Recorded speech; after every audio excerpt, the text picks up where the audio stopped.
नमस्ते, मैले एउटा लेख लिएर आएकी छु। मेरो लेखको शीर्षक रहेको छ गणतन्त्रको मेरो छोरा। कस्तो लाग्छ सुनेर प्रतिक्रिया दिनु होला है त। मैले भन्न गइरहेकी छु, यो जमानाको मेरो छोरा बिहान उठ्छ तातो पानीले मुख धुन्छ। यो जमानाको मेरो छोरा बिहान उठ्छ तातो पानीले मुख धुन्छ। मुख धो भन्छु, ब्रस गर भन्छु, यसले पढ्न भ्याउला कि नभ्याउला। आमाको मन न हो मेरो, आमाको मन न हो मेरो, यसको असाध्यै पीडा लाउँछ। स्कुल धाउँछ घर आउँछ, यसलाई फुर्सद छैन, पढ्न भ्याउला कि नभ्याउला। स्कुल धाउँछ घर आउँछ, यसलाई फुर्सद छैन, पढ्न भ्याउला कि नभ्याउला। उसले भ्याउला कि नभ्याउला भन्दा भन्दै म आफै उसैलाई सोचेर थाकेकी हुन्छु। उसले भ्याउला कि नभ्याउला भन्दै म आफै उसैलाई सोचेर थाकेकी हुन्छु। खान जान्दैन, यति बेला यो गर्ने भन्ने केही जान्दैन। यो सबै म छु र त यसले सबै भ्याएको छ। कुनै दिन म स्वयं भइन भने मेरो छोराले आफ्ना काम गर्न भ्याउला कि नभ्याउला। कुनै दिन म स्वयं भइन भने मेरा छोराले आफ्नो काम गर्न भ्याउला कि नभ्याउला। उमेरले 12 पुगेको मेरो छोरा आमासँग सुत्छ। उमेरले 12 पुगेको मेरो छोरा आमासँग सुत्छ। 2 वर्षको बच्चालाई झैँ गरेर उसको हरेक काम म सकाएकी छु। उमेरले 12 वर्ष पुगेको छोरा आमासँग सुत्छ। 2 वर्षको बच्चालाई झैँ गरेर उसको काम म सकाएकी छु। ऊ एक्लै हुँदा यो सबै काम गर्न भ्याउला कि नभ्याउला। उसको काम मात्र पढ्ने हो, न त लुगा धुनुपर्छ, न त खाना पकाउनुपर्छ, न त झाडु लगाउनुपर्छ, न त घाँस काट्नुपर्छ, न त दाउरा धाउनुपर्छ। मेरो छोराले पढ्न भ्याउला कि नभ्याउला।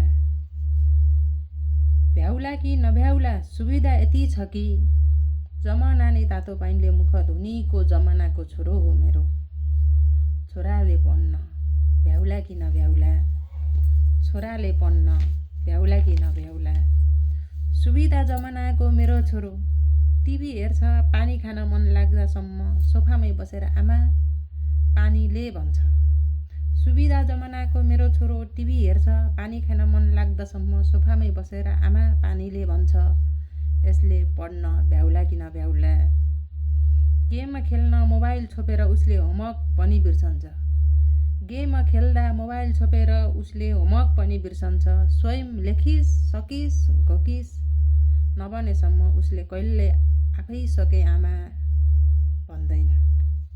स्वयं म आमा नै रहिन भने यसले भ्याउला कि नभ्याउला।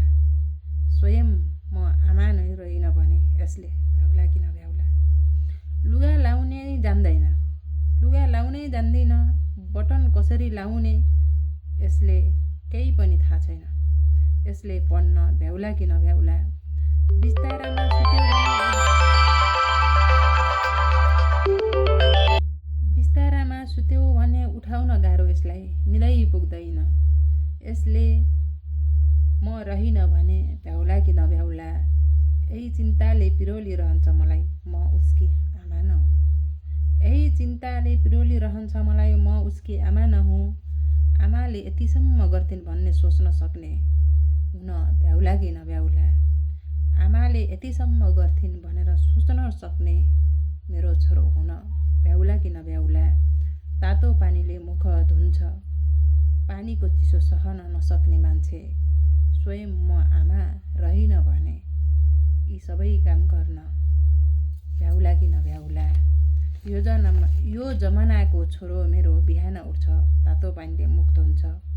मुख धो भन्छु, ब्रस गर भन्छु, यसले पढ्न भ्याउला कि नभ्याउला। नमस्ते। कस्तो लाग्यो? जस्तो लाग्छ त्यस्तै प्रतिक्रिया दिनुहोला। किनकि यसको बाबमा छोरा आमा, एउटा आमाले आजभोलिको सुख सहरमा बसेको बच्चालाई कसरी हुर्काउँछिन्, कसरी खाना दिन्छन्, कसरी स्याहार गर्छिन् र आजभोलिको बच्चाले कस्तो आफ्नो भाव व्यक्त गरिरहेका छन् भन्ने कुरालाई उल्लेख गरिएको छ। हस्त नमस्ते।